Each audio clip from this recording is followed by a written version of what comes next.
Hey guys, welcome to Dark Tales. यहाँ मैं आप लोगों के साथ रियल हॉरर इंसिडेंट शेयर करती हूँ जो कि मेरे ही करीबी दोस्त और आप सब लोगों ने मुझसे शेयर किए होते हैं। मैं चाहती तो नहीं हूँ, पर अगर आपके साथ भी ऐसे कोई इंसिडेंट हुआ होगा और आप चाहते हो कि मैं उसे यहाँ अपनी आवाज़ में नरेट करूँ, तो आप दिए गए हुए मेल पर मुझे अपनी स्टोरी शेयर कर सकते हैं। तो आज की स्टोरी मुझे मेरे दोस्त शांतनु ने बताई है। शांतनु गुड़गांव के एक कंपनी में जॉब करता है। बेसिकली ये स्टोरी शांतनु के 3 दोस्तों की है जिसका नाम है विवेक, अनिरुद्ध और दीपक। तो विवेक, अनिरुद्ध और दीपक डिसाइड करता है कि ऑफिस के स्ट्रेस और शहर के शोर शराबे से कहीं दूर चलता है कुछ दिनों के लिए, थोड़ा स्ट्रेस रिलीव करने के लिए। तो इन लोग डिसाइड करते हैं कि हिमाचल के एक छोटे से गांव भैंसकोट जाएंगे। अब वीकेंड भी आ ही रहा होता है, तो सैटरडे को ये लोग निकल जाते हैं हिमाचल के लिए। वहाँ पहुँचते ही इन्होंने एक कॉटेज बुक किया होता है। वहाँ जाके ये फ्रेशन अप होता है और सामने ही एक छोटा सा पुराना ढाबा होता है, तो ये उस ढाबे में लंच करने के लिए जाता है। अब जब ये लोग लंच कर रहे होते हैं तो सामने पास ही में थोड़ी ही दूर एक अंकल बैठे होते हैं जिनकी उम्र करीब 50-55 साल की होगी, और थोड़ी बातचीत करने से पता चलता है कि वो अंकल यही के लोकल है। तो ये तीनों भी उनसे पूछते हैं कि यहाँ पे कौन सी जगह घूमने जा सकते हैं, क्या देखने लायक चीज़ है यहाँ पे।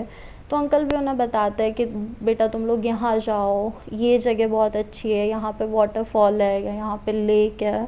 अब इन लोग की बातचीत हो रही होती है, तो उतने में विवेक की नज़र एक बहुत पुराने से क्रीपी से बरगद के पेड़ की तरफ जाती है, जहाँ पे ऐसे पास ही में आधी जली हुई कैंडल्स और दिए जल रहे होते हैं। वो सब देख के विवेक को बहुत अजीब लगता है, मतलब वो पेड़ बहुत स्पूकी वाइब्स दे रहा होता है।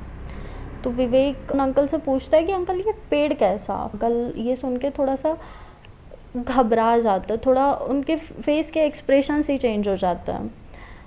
डर के धीमी आवाज़ में बोलते हैं कि तुम उस पेड़ के पास मत जाओ, वो जगह सही नहीं है, तुम वहाँ से जितना दूर रहोगे उतना अच्छा है। अब अनिरुद्ध ये सुन के थोड़ा एक्साइटेड हो जाता है और वो अंकल से पूछता है कि अंकल ऐसा क्या है उस पेड़ में जो आप हमें वहाँ जाने से मना कर रहे हो, वो ऐसा क्या राज है उस पेड़ में। तब अंकल इन्हें एक कहानी बताता है। कहानी एक ऐसे औरत की या एक ऐसे चुड़ैल की जिसका नाम लेने से लोग आज भी डरते हैं। तो ये कहानी शुरू होती है लेट 1980s में। ये गांव उस समय काफ़ी छोटा सा था और यहाँ के लोग बहुत अच्छे थे, मतलब हर कोई मिलजुल के रहता था, सारे त्योहार साथ में सेलिब्रेट करते थे। और कभी किसी को किसी भी तरह के मदद की ज़रूरत होती थी तो गांव वाले भाग के आते थे उनके लिए। मतलब ये गांव काफ़ी फ्रेंडली था, एक फैमिली की तरह रहते थे ये सब लोग। इस गांव में एक औरत आती है। औरत एक ऐसी औरत जो अकेली होती है, फटी हुई बैग होती है उसकी, काली साड़ी, खुले बाल। अब लोग उसको देख के मतलब समझ नहीं आता उन्हें, क्योंकि वो औरत वहाँ की तो थी नहीं, उसका जैसे पहनावा था वो जहाँ से आई थी वो यहाँ की तो नहीं थी, क्योंकि काफ़ी छोटा सा गाँव था तो सब एक दूसरे को वहाँ जानते ही थे। अब वो आती है और वही जो बरगद का पेड़ होता है उसी के पास एक छोटी सी झोपड़ी में रहती है। अब गाँव वालों का नेचर होता है तो वो उस औरत से भी जाके बात करता है, मिलने जुलने की कोशिश करता है, बट वो कभी इंटरेस्टेड ही नहीं रहती थी उनसे बात करने में। वो बस अपना काम करती थी, कभी कोई आता था बातचीत करता था तो बस हाँ हूँ ठीक है इस तरह के जवाब देती थी, जैसे उसे कोई इंटरेस्ट ही नहीं है, और बस वहाँ से चली जाती थी। तो गाँव वालों ने भी इस चीज़ पे ज़्यादा ध्यान नहीं दिया। बट ऐसे होता था कि कभी गाँव वाले लेट नाइट कहीं बाहर से आ रहे होते थे तो उन्हें वो औरत दिखती थी उस बरगद के पेड़ के पास जाते हुए। अब कई बार उस औरत को गांव वालों ने अनयूजुअल एक्टिविटी करते हुए देखा था, बट किसी ने ध्यान नहीं दिया, ठीक है कुछ कर रही होगी।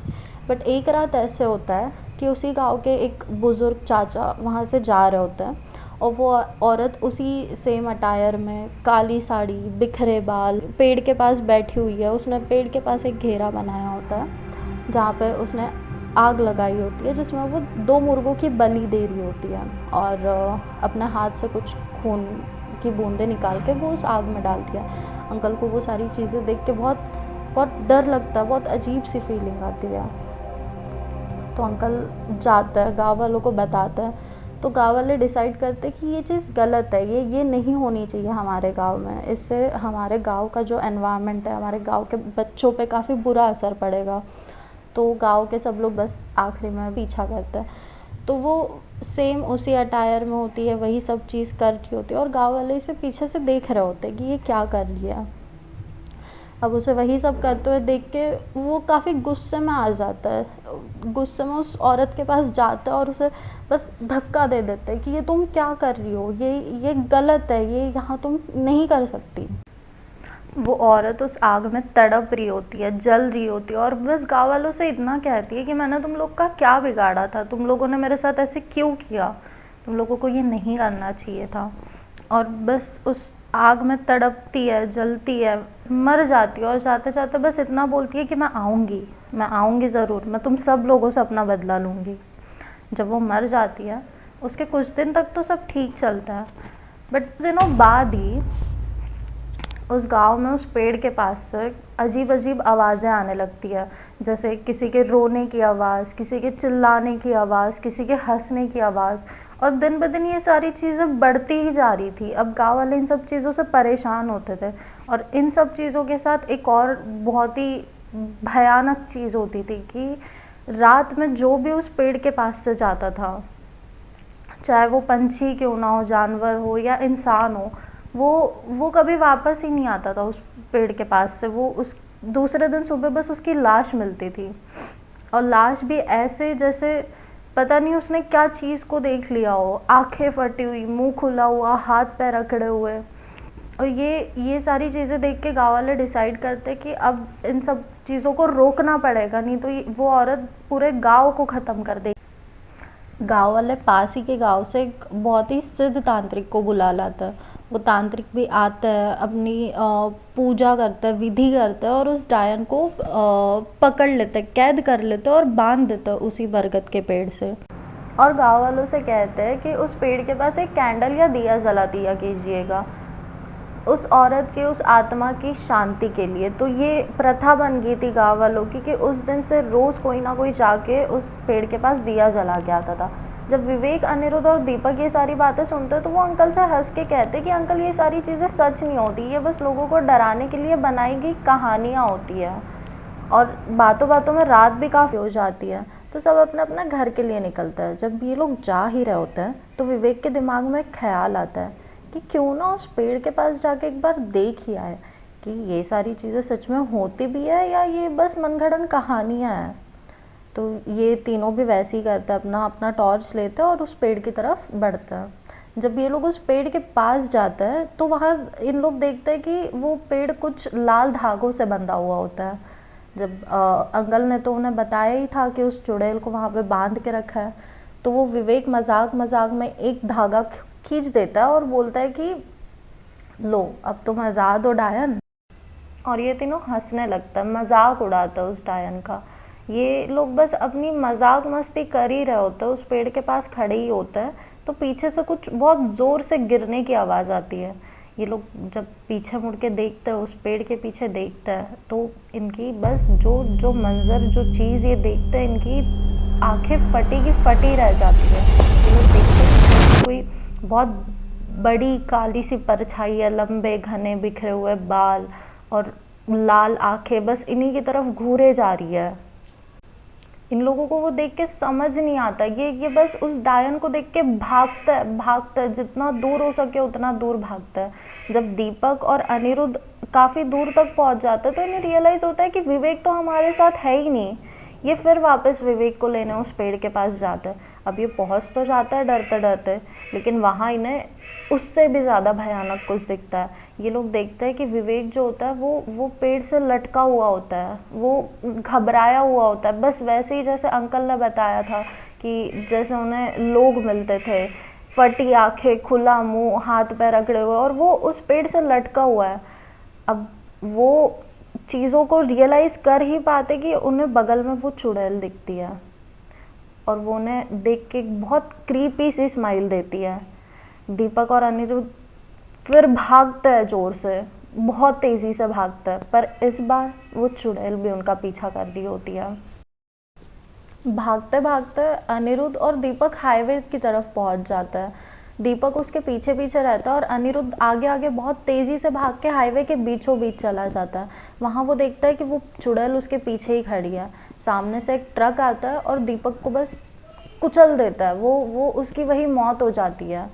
दीपक ये चीज़ देखता है और वो बस बौरा जाता है, उसको कुछ समझ नहीं आता। वो ये देख के भागता है अनिरुद्ध की तरफ। तभी उसको पीछे से कोई पकड़ लेता है, पीछे से कोई चीज़ उसके कंधे पे हाथ रखती है। जब वो पीछे मुड़ के देखता है उतने में ही वो बेहोश हो जाता है। और फिर दीपक की आँख सीधे 2 दिन बाद खुलती है। जब वो उठ के देखता है तो वो ज़मीन पे लेटा हुआ होता है किसी छोटे से गांव के घर में। जब वो देखता है उठता है तो वो घबराया हुआ होता है। वो तो जैसे पागल ही हो गया हो। वो बस यही बोलता है कि वो आ रही है, वो आ रही है, वो हम सबको मार देगी। इतने में गांव वाले देखते हैं, उसे शांत कराते हैं, उसे पानी पिलाते हैं। और एक अंकल उसके पास आते हैं और बताते हैं कि बेटा तुम 2 दिन से बेहोश थे, हमने तुम्हें यहाँ लाया।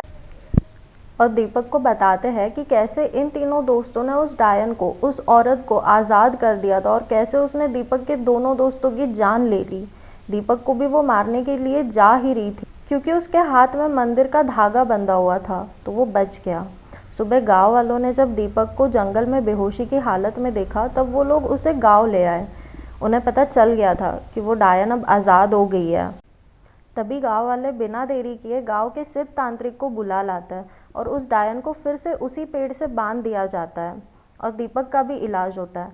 इन सब के बाद दीपक ठीक तो हो गया था, पर उसका वो ट्रॉमा कभी ख़त्म ही नहीं हुआ था। वो उन सारी चीज़ों को कभी भूल ही नहीं पाया। धीरे धीरे करके दीपक सारी चीज़ों से दूर होने लगा। उसने वो जॉब भी छोड़ दी, वो डिप्रेशन में जा रहा था।